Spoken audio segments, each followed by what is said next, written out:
It's March 1st, 2013. The ice is tight, and so is this show. Because this is Make and Break. Bob Wood, National Program Director of the Chum Group, worked with us in producing...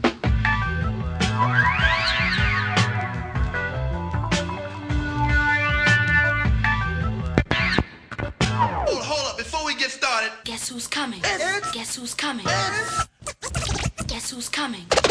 Dan Calvin. Back again! Who is he? Just your favorite DJ Savior.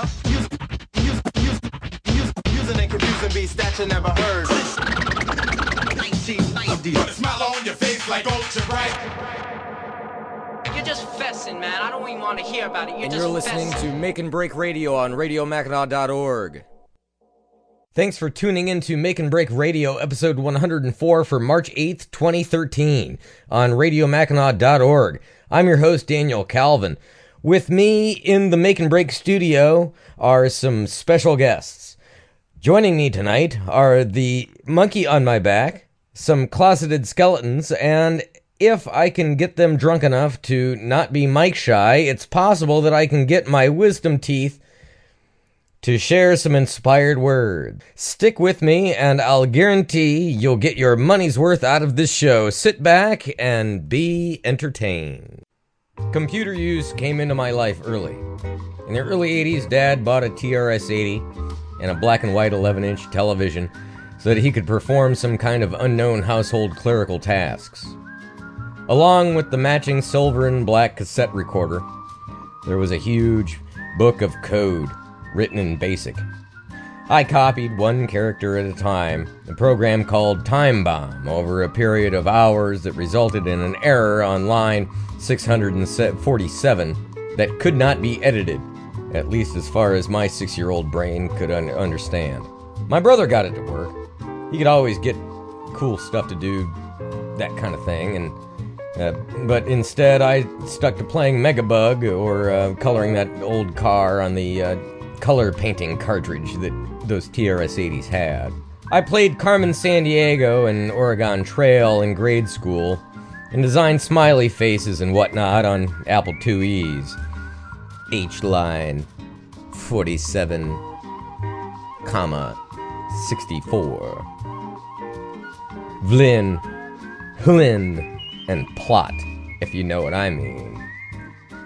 The internet became a thing that regular people actually screwed around with when I was a freshman or so in high school. I can remember my brother and myself looking up the recipe for making government cheese when he was home from the Marines. That was about 93 or 94. The first school assignment that required the internet was a research project for government class during the 96 presidential campaign. Steve Bowers learned that BobDole.com was porn, and I learned that writing about people like Lyndon LaRouche was fun, but mostly because being a contrarian pisses your teachers off. My first email address was through the University of Akron, and at one time I was making garbage web pages and sites like that through Lycos and GeoCities. I mention these halcyon days because of a thought that I had about the generational differences in regards to computer and internet use. What once was private is now very public.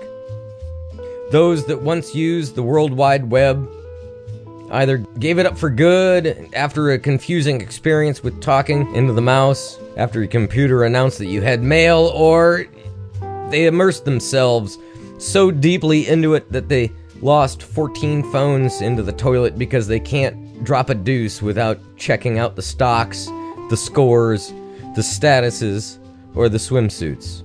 There is a generation of people that get a computer virus and keep it to themselves as if it were the clap. Meanwhile, another generation announces it to the world as if they were hacked and infected, just like they were experiencing the clap. Age seems to have less to do with this generational divide than it has more to do with experience. I'm from a camp that is aware of the dangers, and we use protection most of the time. But occasionally we venture off into the white bread straight and narrow and find ourselves in a spot and bother that with a small amount of action is easily dealt with. Others fall into other categories, the unaware and the wantonly careless. Both of these camps are dangerous to the carefully initiated troop, since interaction with them can either result in head shaking to complete hard drive failure. The internets wouldn't be the same without them, though. This includes the commenters on blogs and social media posts, ranging from acquaintances as grandmothers wondering about Aunt Bess, as she has posted on a thread that had actually started with a post on Facebook that involved a dead battery and a flatulent dog, to the provocative trolls trying to stir up trouble, and the flat-out crazy people using terminals at the public library, rambling on about ethnic minority or that sort of thing, or just the vast blimp conspiracy. And the internet wouldn't be the same without them. It is an ever-evolving and wonderful thing. Without it, I wouldn't be bothering you right now. Unless you were at the bar sitting next to me. Nor would I know that my 90-year-old grandfather liked the Onion article about drones. What's next? I don't know. You don't know. But possibly, if we remember things and keep our heads on straight, in 2 years, we'll know.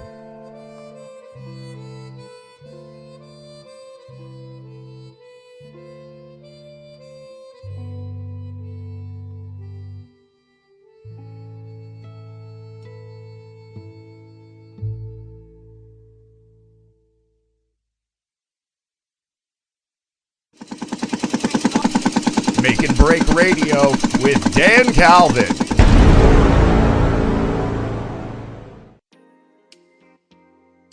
Some of you might have noticed that last week there wasn't a radio show. There wasn't any kind of Make and Break being broadcast via the interwebs whatsoever. And the reason for that was that I was in Duluth, Minnesota.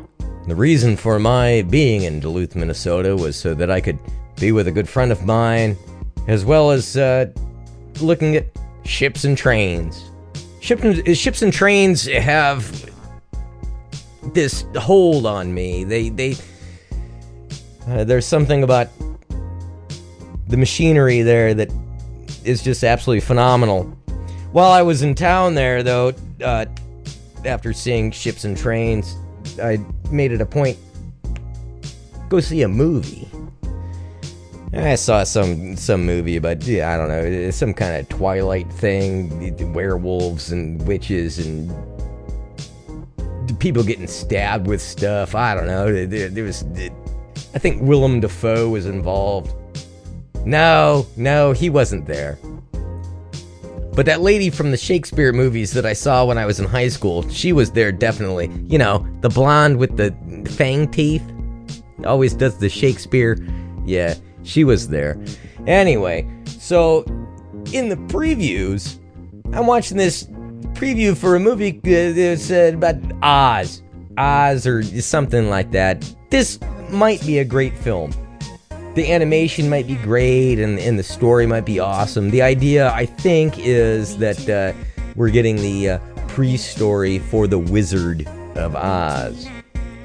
Like, how did the wizard get there? Well, from the trailer that I watched, what I saw was actually nothing more than a remake of High Plains Drifter with exponentially more dwarves. This is how it looked. The stranger rolls into town. The town is having trouble. They need the assistance of the outsider. The outsider doesn't have really any clue what's going on. Doesn't even care. And then proceeds to tell everybody how he thinks it should be done. And whether that's by training monkeys to fly or by painting a town red, it doesn't really matter. And then in the end, there's some kind of consequence or ending. And we can just make assumptions what's going on. With High Plains Drifter, we're left with the confusion of whether or not the Clint Eastwood character is a ghost of the sheriff that was bullwhipped to death. And with the Oz movie, we're just left with the thing of, oh, okay, so he's the guy behind the green curtain. The ending is irrelevant. The story is the same. And I won't go see the film, but it's possible that I'll be inclined to watch it one of these days when it's on Netflix or on Hulu later on down the road. You think your commute is weird? On my way to work, I followed a plywood box with 8 men standing inside of it, pulled by a snowmobile on a public street. Getting stuff done on Mackinac. Remember Smucker's squeezable jelly? I do. It was disgusting. But that may have had more to do with the fact that it was a Concord grape. Ugh. But anyway, squeezable jelly was the first fast food, or condiment, I should say, that I can recall that used a ketchup bottle for easy dispensing. Now I know what you're thinking. Dan, mustard came in a squeeze bottle in those days. And you would be correct. Kind of. Why only kind of? Because mustard came in a mustard bottle, shaped absurdly like a wooden barrel, with a spout built especially for dispensing Elmer's glue, and that weird mustard liquid that would come out. At some point, it was concluded that people were squeezing the ketchup and the jelly so much that a double-walled bottle was designed. Larger spout holes were engineered into the squeeze food experience.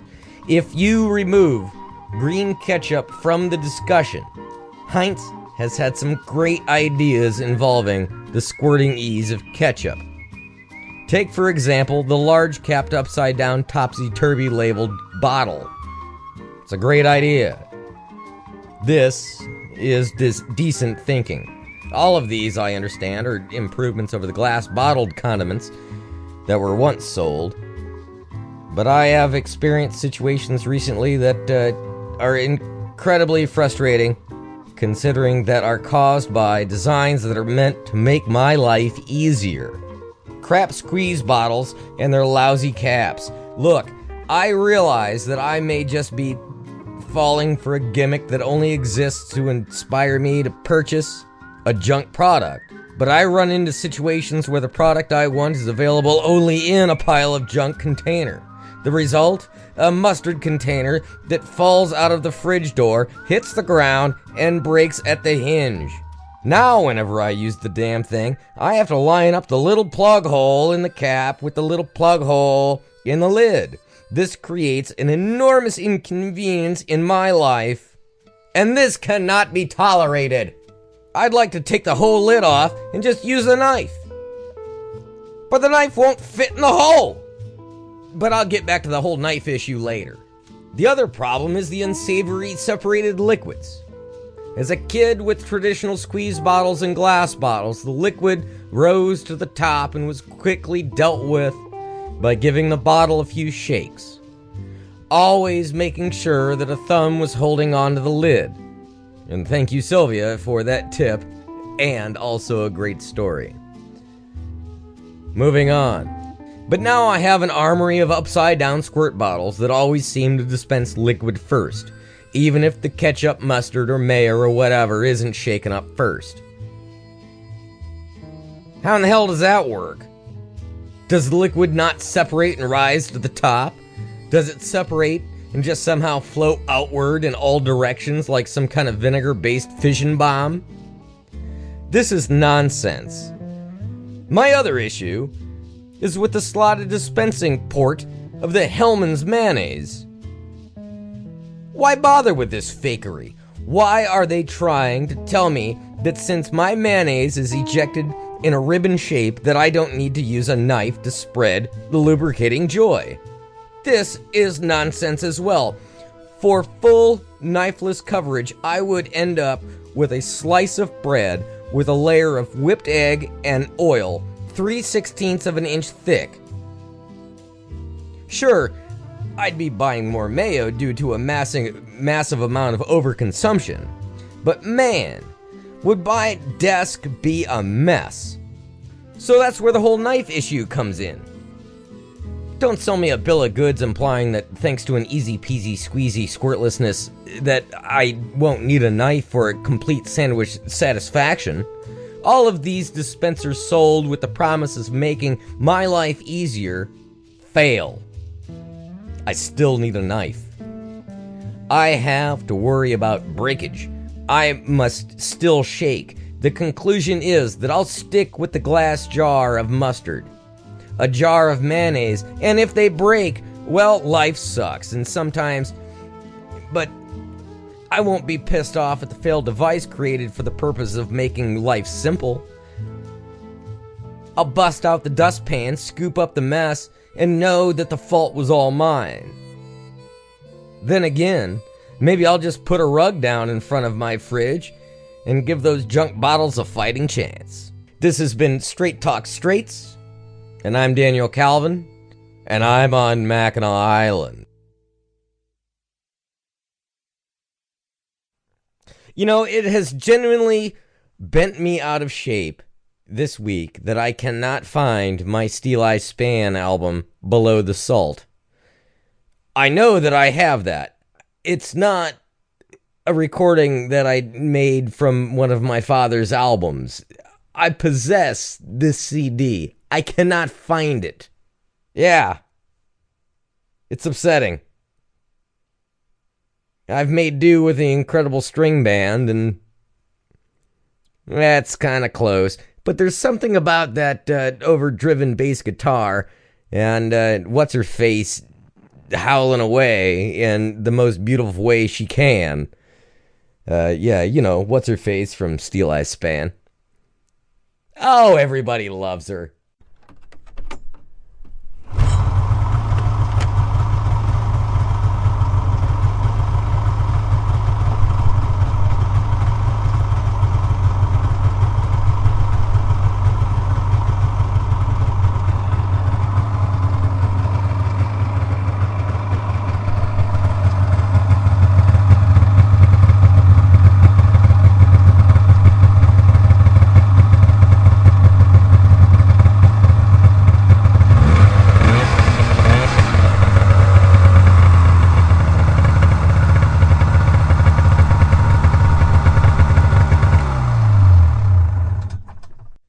These everything bagels have at least one thing too many. I think they are only 12% bagel and 88% things. If quicklime will eat a corpse quickly away into unidentifiable oblivion, then does a corpse soaked in lime away become a zombie? I was making a Harlem Shake, and the damn blender blew up.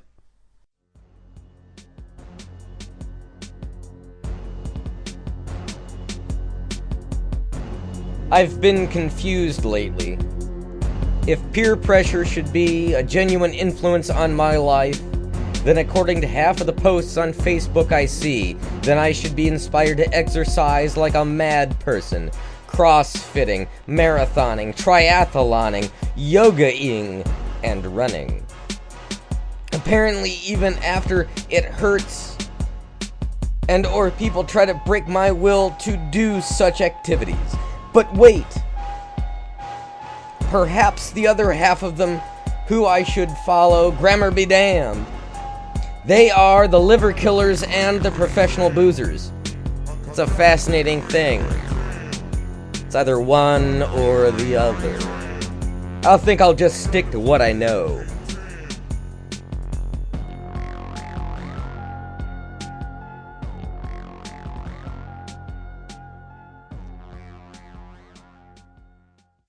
Since when did being a bag become such a bad thing? Douche, scum, dirt, and now plastic? Stop the bag bigotry. I would be much more interested in fantasy football leagues if they included alien robots, Hydra, and angelic hordes. Thanks for tuning in to Make and Break Radio, episode 104 for March 8th, 2013 on radiomackinac.org. I'm your host, Daniel Calvin. With me in the Make and Break studio are some special guests. Joining me tonight are the monkey on my back, some closeted skeletons, and if I can get them drunk enough to not be mic shy, it's possible that I can get my wisdom teeth to share some inspired words. Stick with me and I'll guarantee you'll get your money's worth out of this show. Sit back and be entertained.